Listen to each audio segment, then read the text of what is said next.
Hi, it's Cathy Chena here with Tri-Cities Community TV. We're in beautiful Port Coquitlam at the Gathering Place in Lee Square. My guest today is Christine Hilliard with ALS BC, and she's going to talk to us about her walk as well as how ALS has affected your family. Welcome today, Christine. Thank you. Yes, thanks for being here. So, I personally don't know a lot about ALS. I know that it's known as Lou Gehrig's disease, and I actually have a friend who her husband is suffering from ALS right now, and it's quite a frightening disease, especially when you have small children, because they don't know what's going on with their parent. What's your experience been with ALS, Christine? Well, my mom was diagnosed in 1993, so I was only about 15 years old, but her symptoms started in 1989, so it's been a part of our life for the most of my life, but we're very blessed she's still alive, which is rare because we were told she would never see us graduate. So the fact that now she's seen 6 grandkids come into the world and a couple of weddings in the family, so it's been our life for a long time. But her well-being and everything, have you seen deterioration over time since that time? Yeah, Yes. My parents were both very, very active when they were younger, and then Mom slowly started to lose mobility in her ankles and her wrists, and now she's completely wheelchair-bound. Okay, that was my next question. Is she in a wheelchair now? Yeah. So how has it been hard for you to see her from going from an active, mom and your father, of course, and as well as, it affects the family in so many different ways. So as the daughter, how has it affected you in that, now that you're older, you were 15 at the time, how has it affected you in terms of do you fear that it can be any day now, or do you check in with her? Well, I mean, I went pretty quickly from being a daughter to a caregiver, and as has most of my family. My dad has been her primary caregiver the entire time. Yes. So we know that there's going to be an end in sight. We know that it's a death sentence. That's the reality of the disease, unfortunately. But we're very blessed in a lot of ways, but there's definitely been a deterioration in their quality of life, and especially with even their social dynamics and our family dynamics. We're very, very, very close as a family, but it runs our whole life. Like every decision. And how old is your mother now? She just turned 62. 62. Yeah. Right. And your children, how are you sort of telling them about the disease and what's going on with grandma?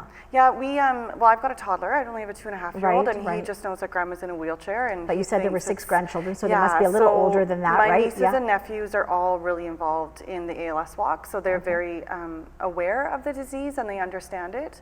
They also participate in the Camp Alohalani, which the ALS Society puts on every year, and that gives them a lot of education about ALS.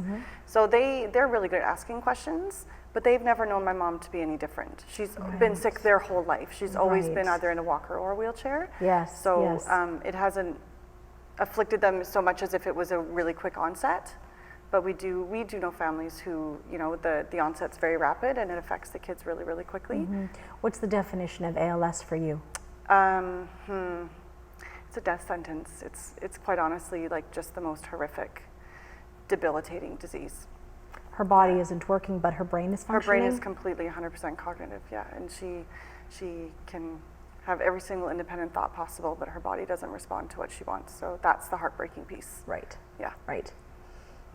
So you said we might cry I know, earlier, I know. I don't know where the tissues are. So let's talk about the walk. You're the walk coordinator. How many people are you expecting out in June? We've been really lucky. We've had over 400 and 450 participants almost every year that I've run it, which is awesome. Yes. We've raised just over $162,000 to date. In the last 4 years. Fantastic. Yeah, yes. So this is our 5th year.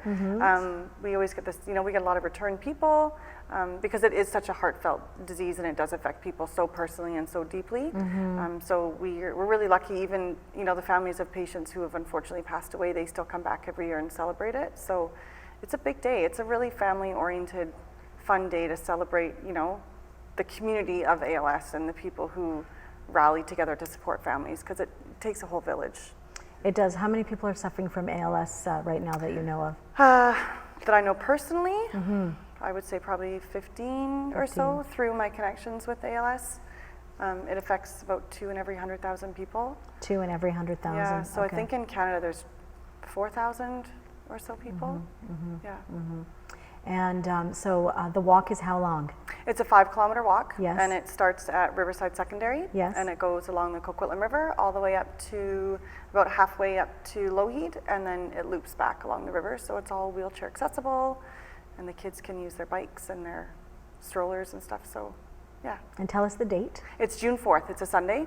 Registration starts at 10 and the walk starts at 11. And everyone wraps up around what time? We're usually done by 2. By 2 o'clock, Yeah. okay. Yeah. And are there activities afterwards? What can people look forward to? Everyone, there's a bouncy castle, there's face painting, there's a barbecue by donation, the Poco City Fire comes out. Last year we had a couple city councilors come out. There's live music.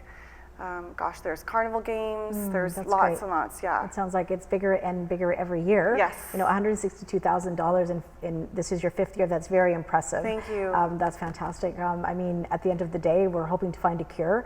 And just like with everything else, like every dollar, every cent counts. So that, you know, I mean, saying that this is a death sentence is pretty serious. Like that's... They're hoping it becomes more of a chronic illness that's more treatable. Yes, yes. But I mean, the researchers are busting their butt trying to find a way, so we're just trying to help them as much as we can by raising money. Yeah. Exactly. So where can people find out more? And also, if someone can't come to the walk, where can they make a donation? They can look at the website is walkforals.ca. Okay. There's also the ALS Society BC website, Yes. which is www.alsbc.ca. Yes. You can always look for us on Twitter and Facebook. We're also on those 2 social media sites as well. That's fantastic. Well, today we've heard from Christine Hilliard, the walk coordinator for ALS BC. The walk is June the 4th. It's happening right here in the Tri-Cities Ridge Meadows area. And she calls it a death sentence, but we're hoping for more of a chronic situation for patients to help them get through it. I'm Kathy Chenna with Tri-City Community TV. Thanks for watching.